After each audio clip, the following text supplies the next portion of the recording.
Welcome back, everyone. Now, here with me today, it's a special treat to have from the American Textile History Museum the Executive Director and the Director of Interpretation, Jonathan Stevens, who's the Executive Director, and Dave Unger, who's the Director of Interpretations. Thank you so much for joining me today. I'm really excited. We had a great talk before we came on, so I'm really excited to get down to business and let everyone know what you guys are doing. So now, for those of us who haven't visited the museum yet, tell us a little bit about it. What can you expect when you go in?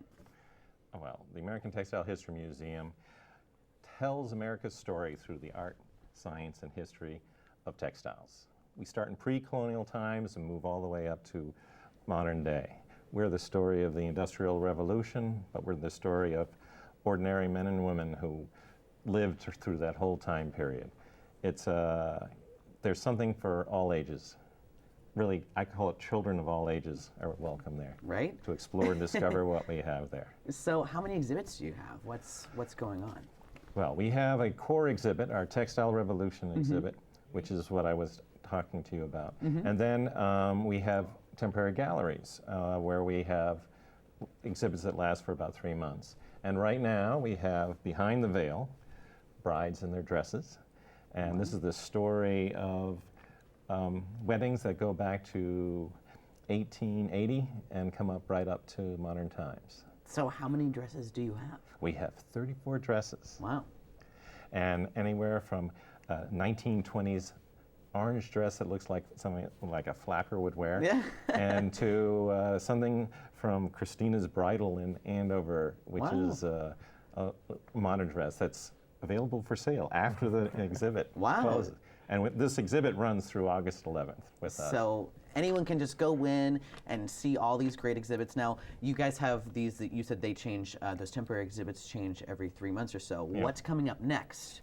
We've got two great exhibits coming up next. One of them is called Color Revolution. Okay. This is about clothing in the 1960s and the great expression of color that comes out and the combination of developments in the industry, so synthetic dyes, synthetic fibers, but then those get expressed in these bright clothing that's connected with the counterculture, with artistic movements, with changes in fashion, in how people dress and interact with each other. So all this, the art, history, and science are all coming together in the 60s for this change in how people look. And it's going to be bright colors. So you definitely can expect that when you go. Yes. Now, Dave, before we go on, what exactly is a director of interpretation for some of us who don't know, because I didn't know at first?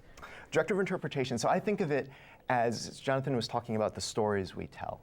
One of my primary responsibilities is looking at the ways that we're telling those stories in all these different venues. So the exhibitions are an important part, figuring out what kinds of exhibitions we should have, how they should be arranged, what stories they should tell. But then also the public programs are an important part of that. We have speakers, we have performances, we have lectures and talks and activities for kids, family days, all those kinds of things to bring people in, get them involved, hands-on, minds-on activities. So that's all an important part of how we tell the stories we tell. And then also the education department, we do a lot with kids, textile arts classes. And so that's all part of how do we bring the stuff that we have in our collection to people? How do we make it relevant to people? How do we make it interesting? How do we tell these stories? Perfect. So you definitely have your hands full, right? Yes. And I'm told that you guys have your hands full with a new project with LTC that's called Places of Invention. So tell me a little bit about that.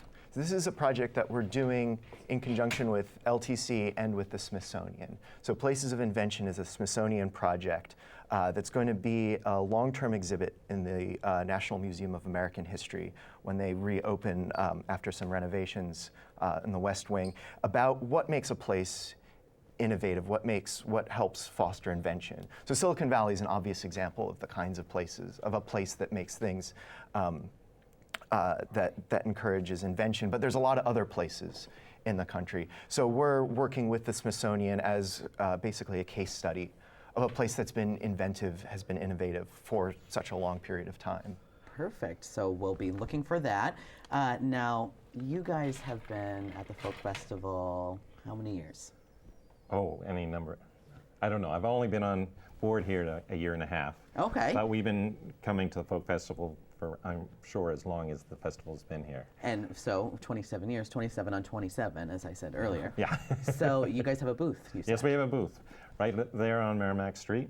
We're right next to the Whistler House. We're sharing a booth with them. We have Lulu, our mascot there, the sheep. And we have a contest for a beanbag toss to win a prize. So I said that they have the best booth. So you have to go down and check them out and win a prize. I'm going down right after this. So, Okay. so what else can you tell me? Well, I'd like to just build a little bit about the Smithsonian. Sure. We are a Smithsonian affiliate. And with that, we are one of 178 affiliates in this country out of 17,500 museums in this country. So I like to think we're in the top 1%. Definitely. So it's one of the other attractions for coming in here. With that, we had in January, we had a great spacesuit exhibit, Suited for Space. That was from the National Air and Space Museum. And we brought in crowds with that. During that, Dave arranged for the public programming, which included 2 astronauts, an Apollo flight engineer, 2 MIT scientists, and it was just a great program.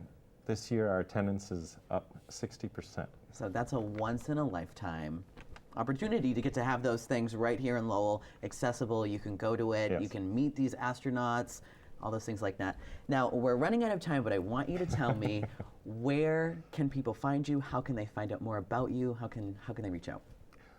We are the American Textile History Museum. We're at 491 Dutton Street, just down the road from here. And you can find us on the web at www.athm.org.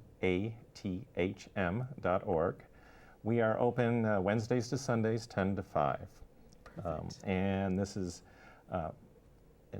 paid admission, and but it's a great place to come visit. It's a great place. Now you're going to have to check out all the exhibits they have right now, like Behind the Veil, like we talked about, and so go check it out. And now we're going to go back to Jessica and Greg.